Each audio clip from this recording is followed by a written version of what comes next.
I'm just amazed at this guy. I'm amazed at Giannis that he's turned into this guy. 50 points in a closeout game in the finals. Woo! The Mismatch, presented by FanDuel Sportsbook. Very few times over the course of the history of the NBA have we seen anyone do what Giannis Antetokounmpo just did, as the Bucks are now the NBA champions, and he ends the game with 50 points in the game. The numbers are absolutely astonishing. He's the second player in NBA history with 3 40-point, 10-rebound games in the finals. Shaq in 2000 has done it. No one has ever had 40 or more points, 10 or more rebounds, and 5 or more blocks in a finals game. In any playoff game, it's only been done. The last time it was done was Shaq in 2001, and the last time it was done in any game whatsoever, a regular season game, was Anthony Davis in 2018. So the rarity of what he just pulled off is unbelievable. He was the first player with multiple 30-point halves in the finals in the last 40 years. He's the last guy, nobody scored 20-point quarters in the finals since Michael Jordan in 1993. He did it twice. And all of these things are crazy, and I do think it is one of those rare times where outside of Suns enthusiasts, and even I think Suns enthusiasts, don't feel terrible about who they lost to. But I do feel like the NBA as a collective is happy for this guy and that team. Yeah. Yeah, absolutely. I mean, with Giannis Antetokounmpo here, Chris, I don't feel like the numbers even capture the greatness that we witnessed tonight. In a closeout game, I mean, the 50 points is incredible. 17 of 19 from the free throw line. I'm sure we'll talk about those heroics later. 14 rebounds, 2 assists, 5 blocks. Magnificent. He did everything for the team. He defended pick and rolls as the big. He defended Chris Paul man-to-man after switches and did a hell of a job doing it. He, on the offensive end of the floor, got inside at will with power, with finesse, finishing off balance. Even though he only had 2 assists in the game, he made some great passes. He was relentless on the boards. It was just a truly dominant performance. Like, we call games dominant or players dominant, but there was nothing the Suns could do against this guy. There was nothing you could do to stop Giannis or to score against him. Like, he just was a dominant force. And I mean, we're at the point here, man. Last 5 years, he's a 5-time All-Star, 4-time All-NBA, 4-time All-Defensive, 1-time Defensive Player of the Year, 2-time MVP, 1-time Most Improved Player. Now he's a 1-time Finals MVP and a 1-time NBA champion. He is already an all-time great talent.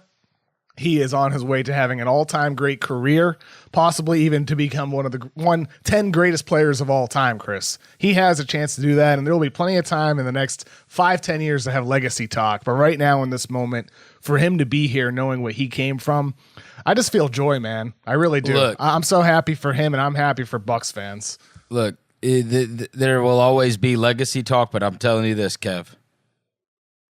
It doesn't matter what happens the rest of his career. You can never take away 50 years of not winning a title on the line, and you dropping 50 points in a closeout game. Like, that can never be. That is legacy. You can't take that away. 50. Ever. 50. On only 25 shots. He was 16 of 25, 17 of 19 from the line. I can't do the true shooting percentage math in my head, but that's really efficient.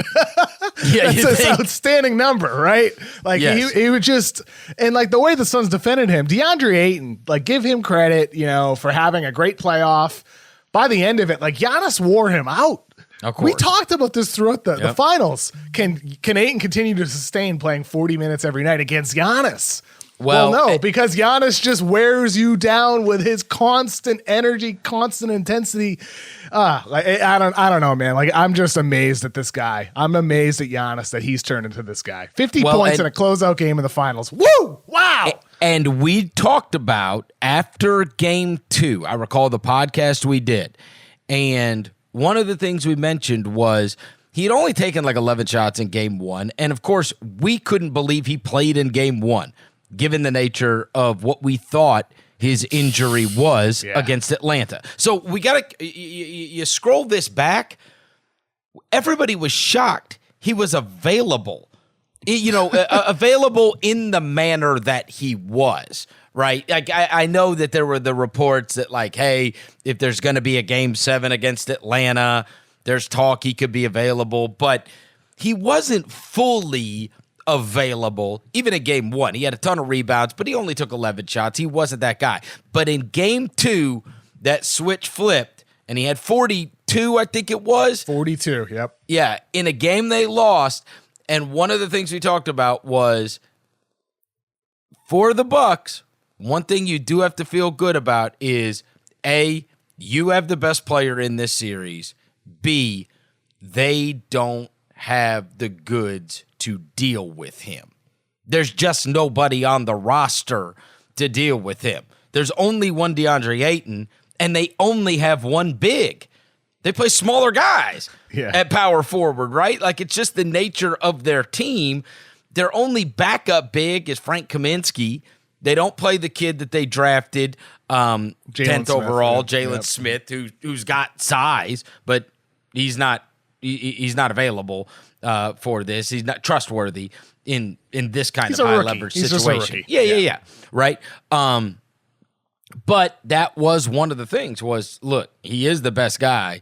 And if he can get Middleton and he can get Drew Holiday to come along with him, the truth is it was hard to foresee a circumstance where he's not pretty dominant the rest of the way. The truth, it was going to come up to what about the rest of these guys? And he didn't get anything from them in that game too.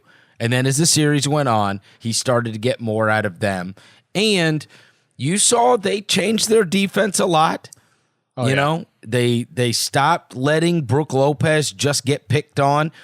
Drew Holiday put on up and down offensive performances, but one of the great defensive finals for a perimeter player that you could ever imagine. He was just chaotic. Yeah. And I don't know if you saw Zach Lowe's article this morning, but they had a number in there. He had a number in there where it was in transition, according to Cleaning the Glass.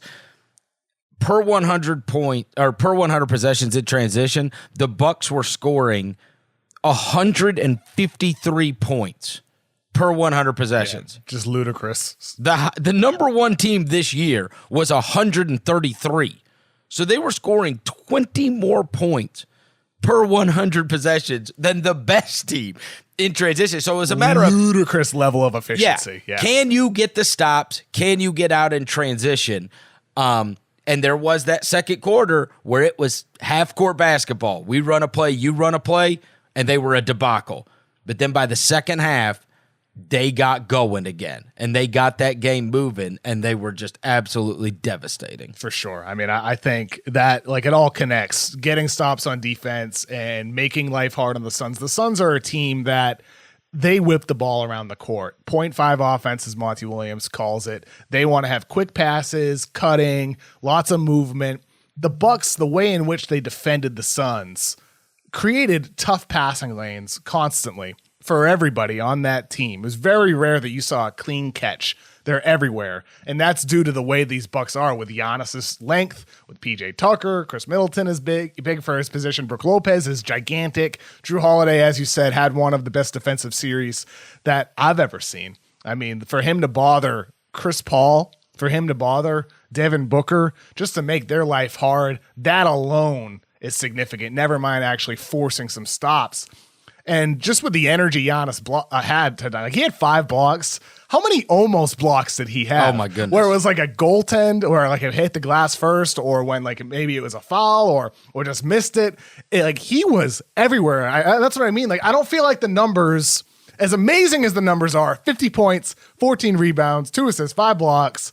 It doesn't just fully capture. Like very rarely do I watch a game, Chris, and think to myself, that guy wants it more, because everybody wants it, especially in the finals. You know, you're playing hard. Everybody wants it. But with Giannis, it still felt like he just wanted it more with the level of energy. And I'm midway through reading Miran's Fader book about Giannis. I think I'm halfway through chapter 9 or near the end of that. The book's tremendous. You know, it's a tremendous book, and we'll have her on at some point to talk about it. But he's always wanted it more, man. Like some of the stories in that book, ever since he was a little kid, whether he's like helping his family out, selling sunglasses on the street, whether he's playing games with friends, whatever it might be, like serious or non-serious, Giannis has always wanted it more.